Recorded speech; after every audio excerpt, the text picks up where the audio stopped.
ভরা মেঘ ওই দু চোখে দেখতে আমি পেয়েছি। একলা মনে নির্জনেতে তোমার ছবি এঁকেছি, নাম রেখেছি বনলতা যখন দেখেছি। হয়তো বা সেই ক্ষণেই তোমায় ভালোবেসেছি।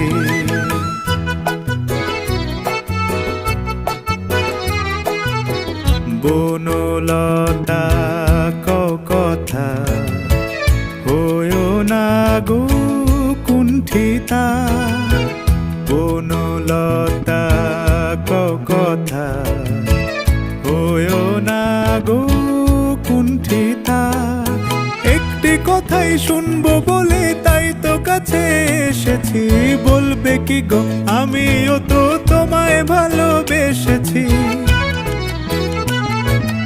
একটি কথাই শুনবো বলে তাই তো কাছে এসেছি।